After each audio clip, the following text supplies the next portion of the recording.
ये जो विवाद चल रहा है, ये दो संवैधानिक ढांचों के बीच है। एक पत्रकार है, एक शिक्षक है, जो संविधान के बहुत ही अच्छे रूप हैं। और आगे चलकर आप देखेंगे कि कोई ऐसा बीच का व्यक्ति होगा जो दोनों के बीच सुलह करा देगा और सारी चीजें एक तरीके से खत्म हो जाएंगी। जो कल तक खान सर थे, आज फैजल खान हो गए। फैजल खान गिरफ्तारी होगी, फैजल खान के चाचा ने ये कहा, फैजल खान के ऊपर लगा हत्या का आरोप, फैजल खान की किसी लड़की ने लगाया ये आरोप। अभी तो मीडिया में एक चीज और चल रही है कि 10 बच्चे आ गए जो कह रहे हैं कि हम तो पहले से वो ऐसा करते आए हैं, या लव जिहाद फैलाते आए हैं, या पोलराइज करते आए, हिंदू मुस्लिम को अलग करते आए। ये पटना में खान सर के नाम से मशहूर और सोशल मीडिया पे काफ़ी फेमस खान सर इन दिनों विवादों में घिरे हुए हैं, चाहे उनके कोचिंग सेंटर पे गोलीबारी का मामला हो या फिर उन्हें जेल जाने को लेकर। हालांकि आज उन्हें कोर्ट से एंटीसिपेटरी बेल मिल गया। हमारे साथ सुप्रीम कोर्ट के अधिवक्ता विशाल जी मौजूद हैं, इनसे बात करेंगे। सर, क्या कहना चाहेंगे जिस तरीके से पिछले कुछ दिनों से खान सर के ऊपर काफ़ी मामले गर्म हो रहे हैं?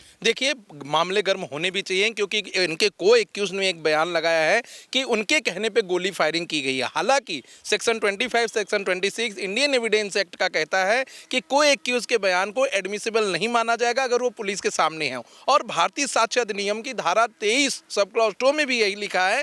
तो कहीं ना कहीं मुझे लगता है कि आज जो ऑनरेबल कोर्ट ने किया है, बहुत ही सही डिसीजन दिया है। इसमें ट्रायल चलना चाहिए। आगे अगर खुलासा होता है कि इनके कहने पर गोली चलाई गई है तो इस पर जरूर कार्रवाई होनी चाहिए। दूसरी बात मैं कहना चाहता हूं कि इसको जबरदस्ती पॉलिटिक्स का रूप दिया जा रहा है। इसको एक नॉर्मल ट्रायल की तरह देखा जाए, क्योंकि बहुत सारे देश में ऐसे मुद्दे हैं जिसको उठाने की जरूरत है। और इस मुद्दे पर इतना जो है जोर देकर दिखाया जाना, कहीं ना कहीं साफ तौर पर दिखाई जा रहा है कि इसमें लोगों के राइट्स का हनन हो रहा है। अब ऐसा क्यों कह रहा हूं? क्योंकि जो भी दोनों कोचिंग के बच्चे हैं, अगर जाकर पब्लिक के सामने कुछ भी ऐसा कर रहे हैं, मारपीट कर रहे हैं, तोड़फोड़ कर रहे हैं, और उनके खिलाफ स्टेट ने अगर FIR दर्ज कराया, तो आगे चलकर जब उन्हें नौकरी मिलने की बात आएगी तो वो FIR उनके लिए बाधा बनेगा। ये सभी को पता होना चाहिए। तीसरी बात मैं कहना चाहता हूं, अगर दो टीचरों की लड़ाई है तो बच्चों को कानून को हाथ में नहीं लेना चाहिए, उनको कोर्ट के समक्ष रहना चाहिए। मामला कोर्ट के समक्ष है। कोई भी बच्चा आगे चलकर ये देखेगा कि दोनों टीचर उनके सामने नहीं खड़े होंगे, ना तो उनके साथ खड़े होंगे,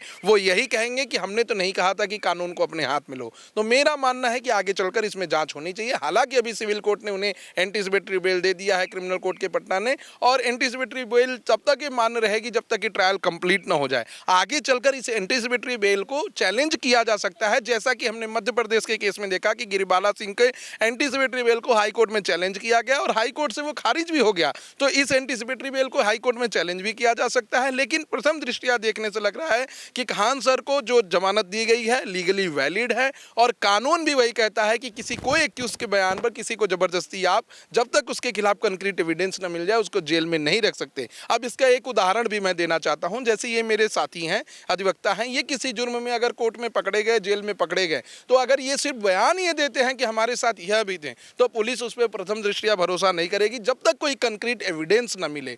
तो आगे चलकर इस मामले को और संजीदगी से हम लोग देखेंगे। लेकिन सर, जिस तरीके से खान सर ने अपने बयान को बदला, पहले उन्होंने बोला है कि हमने अपनी आंखों से देखा है कि यहाँ पे गोलियां चली है, 8-10 राउंड फायरिंग हुई है, फिर बाद में उन्होंने बोला फायरिंग नहीं हुई है, फिर पता चला कि उन्हीं के गार्ड द्वारा फायरिंग की गई है। ये क्या दिखाता है कि खुद साजिश रच रहे हैं? देखिए, इसमें हो सकता है कि मीडिया में दिए गए इंटरव्यू को उनको तोड़ मरोड़ कर पेश किया जा रहा हो, या फिर वो चीज़ों को छिपाना चाहते हो।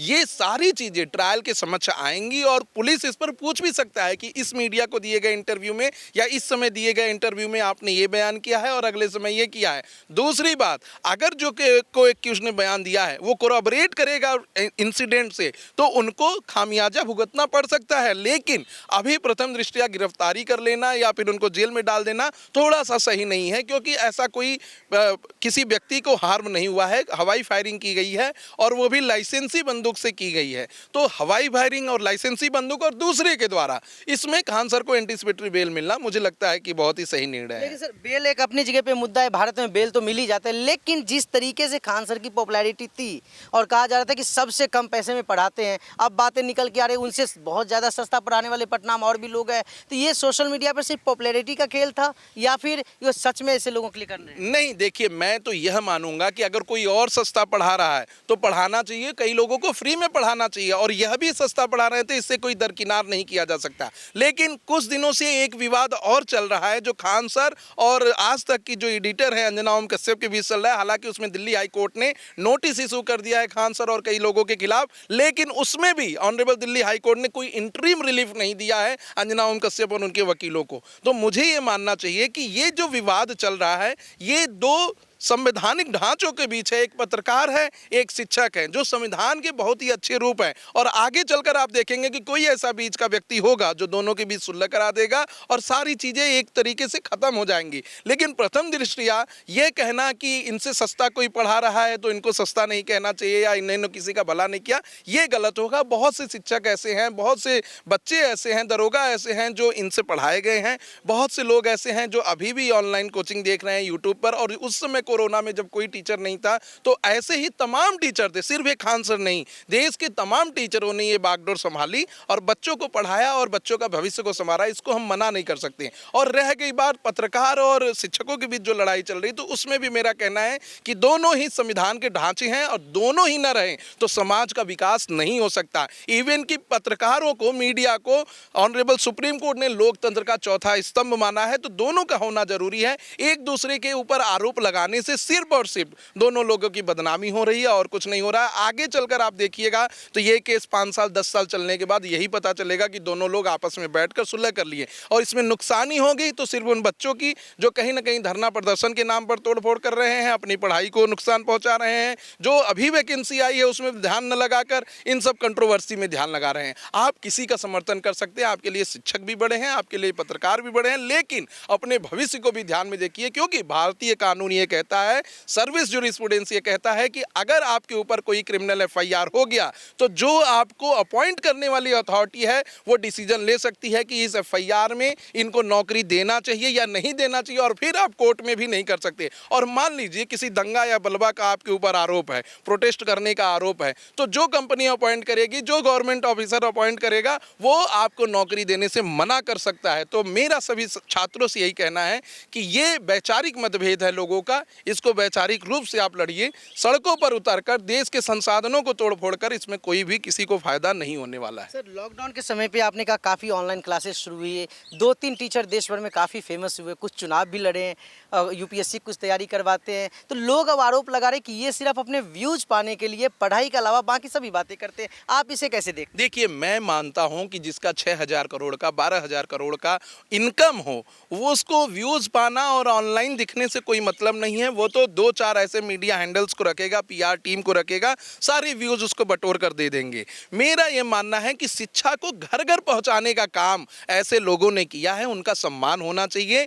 आप सोचिए कि एक गरीब का बच्चा जो स्कूल नहीं जा सकता, कोचिंग नहीं जा सकता, बाहर रह के पीजी नहीं ले सकता, अपने खाने की व्यवस्था नहीं कर सकता, उसको अब घर में ही अगर यूट्यूब पर सारी कोचिंग मिल जाती हैं तो कितना उसके परिवार को आगे बढ़ाया गया। और इसके लिए ऐसे मीडिया संस्थानों ने और राष्ट्रपति, प्रधानमंत्री ने सम्मानित भी ऐसे टीचरों को किया है। तो हम इसको दरकिनार नहीं कर सकते कि यूट्यूब पे टीचरों का आना या फ्री में पढ़ाना या सोशल मीडिया पे आना बच्चों के लिए बहुत फायदेमंद हुआ है। दूसरी बात मैं कहना चाहूँगा, जब कोई समाज को कुछ देता है तो बदले में समाज भी उसे कुछ देती है, और वो रेपुटेशन, वो पैसा, वो इज्जत इन टीचरों ने पाया है। सिर्फ एक खान सर ही नहीं, आप अलग पांडे सर को ले लीजिए या किसी भी टीचर को ले लीजिए, इन्होंने हर घर में ज्योति जलाने का काम किया है। मुझे पता है बनारस के अंदर अगर मैं बात करूं तो नॉर्मल नीट की कोचिंग करने के लिए 2-2 लाख रुपए लोगों को सिर्फ एजुकेशन के देने पड़ते थे, 1-1 लाख रुपए रहने के लिए और 1-1 लाख रुपए खाने के लिए देने पड़ते थे। अगर रहने खाने का खर्चा काट दे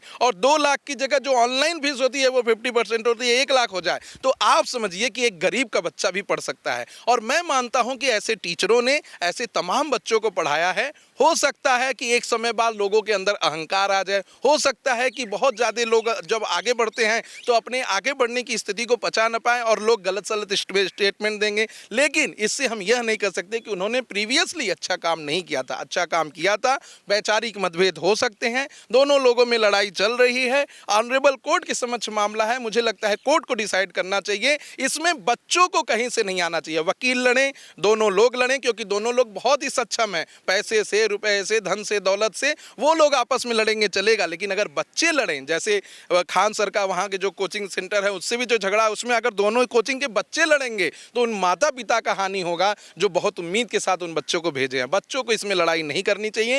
एक क्रिमिनल केस आपकी जीवन को बर्बाद कर सकता है, आपके सपनों को बर्बाद कर सकता है। आप ऐसे किसी भी केस में ना लड़िए। और एक बात और बता दूं कि जो भी क्रिमिनल केसेस होते हैं उसमें जरूरी नहीं है कि खान सर या रवि रंजन सर या कोई सर जाके एफआईआर कराएं। Criminal cases against the state होता है, पुलिस स्वतः संज्ञान लेकर भी एफआईआर दर्ज कर सकती है, किसी को पार्टी बना सकती है। यही एक रीजन था कि कांग्रेस जनता पार्टी की जो रैली थी उसमें माता पिता जो पढ़े लिखे थे उन्होंने अपने बच्चों को, अपने परिवार के लोगों को नहीं भेजा, क्योंकि हो सकता है कि आज नीट का एग्जाम निकल भी जाए, लेकिन कल अगर एफआईआर दर्ज हो तो उनके भविष्य के ऊपर खतरा मंड रहा है। लेकिन सर, नीट की आपने बात की है, जिस तरीके से लगातार पेपर लीक का मामला आ रहा है, इसमें कोचिंग माफियाओं की काफ़ी चर्चाएं हो रही थी, और जो अभी खान सर के मामला आया है, मीडिया में भी इस चीज़ की काफ़ी चर्चा लग रहा है कि कोचिंगों में वर्चस्व को लेकर के पेपर लीक कराने में कोचिंगों का भी अहम योगदान रहा है, और इससे काफ़ी अविश्वास पैदा होता है। जी बिल्कुल, निसंदेह आपकी बात 100% सत्य है। बहुत बार ऐसा होता है कि कोचिंग संस्थानें खुद पार्टिसिपेट करती हैं और अपने यह दिखाने के लिए कि हमारे यहाँ से सबसे ज़्यादा सक्सेसफुल हुए,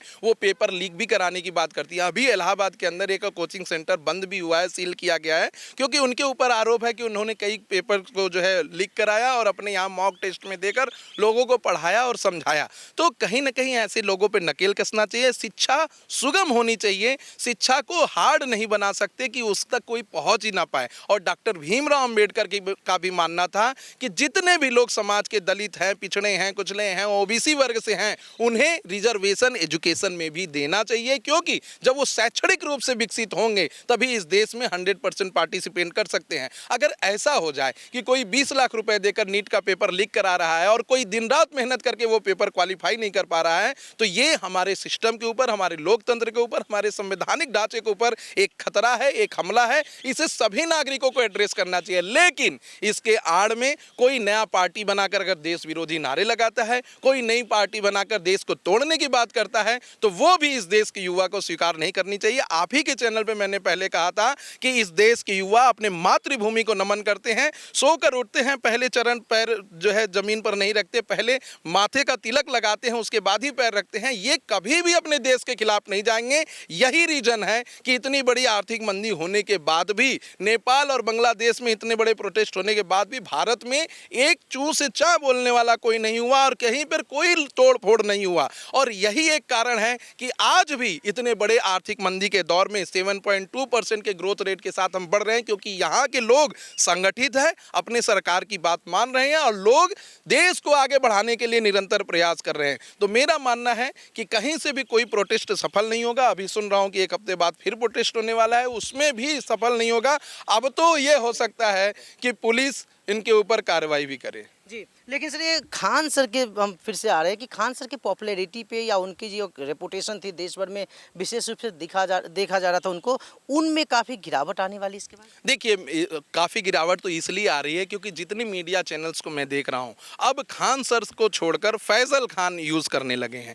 तो जब आप शिक्षक को रिकॉग्नाइज कर रहे हैं या पोलराइज कर रहे हैं कि ये फैजल खान है, अभी उनके चाचा का भी बयान आज तक मीडिया चैनल ने लेके आया कि वहाँ से उनकी मारपीट चल रही है। तो जब आप एक्सपोज करने पे ही तुल गए हैं, और लोगों से ऐसे बहुत बार होता है कि मीडिया के लोग जाते हैं, जब कहीं रेपुटेशन की बात आ जाती है तो कुछ लोगों को पैसा भी दे देते हैं कि आप इनके खिलाफ ये बोलिए। हो सकता है कि उनके चाचा 25-50 हज़ार पैसे के मद में आकर ये बयान दिए हों। ऐसा यह भी नहीं है कि ये नामुमकिन है, ये संभव भी है। कई बार लोग कुछ पैसे के लालच में आके करते भी हैं, और यह भी संभव है कि उनका पारिवारिक विवाद उनसे चल रहा हो। लेकिन इसमें यह नहीं कहा जा सकता कि पहले से वो ऐसा करते आए हैं या लव जिहाद फैलाते करते आए हैं या पोलराइज करते आए, हिंदू मुस्लिम को अलग करते आए, ये कहना गलत होगा। मेरा मानना है कि ये एक वरिष्ठ पत्रकार और वरिष्ठ शिक्षक के बीच का मामला है। लोगों को इसमें इंटरफेरेंस करने से थोड़ा सा बचना चाहिए, क्योंकि संवैधानिक रूप से दोनों ही समाज की सेवा कर रहे हैं और ऐसे समाज सेवियों को अपना अधिकार है कोर्ट में अपनी बात रखने का।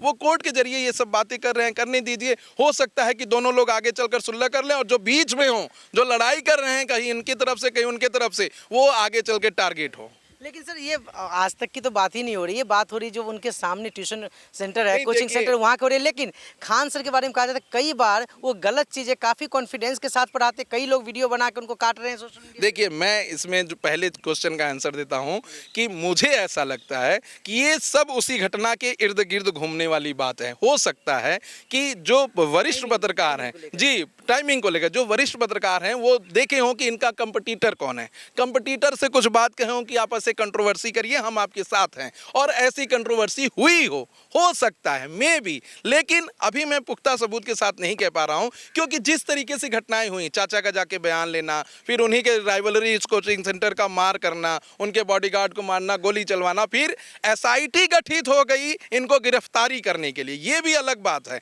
कोई एक्यूज्ड के बयान पे, कोई किसी ने हमला किया है किसी ऊपर, उसके बयान पे जिसको पकड़ना है उसके लिए एसआईटी गठित हो रही है, पूरे बिहार में छापेमारी की जा रही है। ऐसा तो पहला मौका दिखा। अभी आपके चैनल पे एक बात बताता हूं, इतना ही कवर करना था तो पटना के अंदर जो मेडिकल की छात्रा थी जिसका रेप होकर मर्डर हुआ, उसको भी एसआईटी के तहत गिरफ्तार करवाना चाहिए। उस समय बिहार सरकार सोई थी। आज बिहार सरकार जग गई है एक टीचर को गिरफ्तार करने के लिए कुछ आला कमान के इशारे पर। यह थोड़ा सा दुर्भाग्यपूर्ण है। तुल पकड़कर जो कल तक खान सर थे आज फैजल खान हो गए, फैजल खान गिरफ्तारी होगी, फैजल खान के चाचा ने ये कहा, फैजल खान के ऊपर लगा हत्या का आरोप, फैजल खान की किसी लड़की ने लगाया ये आरोप। अभी तो मीडिया में एक चीज और चल रही है कि 10 बच्चे आ गए जो कह रहे हैं कि हम तो फैजल खान से नहीं पढ़े और हमारा फोटो लगाकर हमको धमकाया जाता था। जी, हमको धमकाया जाता था कि आप कहिए नहीं तो हम आपको जो है नौकरी निकलवा देंगे। तो बहुत सारी चीजें आएंगी। इवन कि नोटिस पहुंच गया उस कोचिंग, आ रहे हैं ना सर सामने। जी देखिए, वो नोटिस पहुंच गया कि वो कोचिंग सेंटर में फायर की व्यवस्था नहीं है, उसको गिराने का। बहुत सारी चीजें चलेंगी। लेकिन मुझे मानना है कि जिस समय देश में बहुत ही हालात गड़बड़ थे, कोरोना जैसे हालात थे, उस समय सारे ऑनलाइन टीचरों ने, एक टीचर की मैं बात नहीं कर रहा हूँ, सारे ऑनलाइन टीचरों ने भविष्य को सुधारने का बच्चों का काम किया है। और बच्चों का, अगर युवाओं का भविष्य सुधरेगा तो देश का भविष्य सुधरेगा, ये भी ध्यान में रखना चाहिए।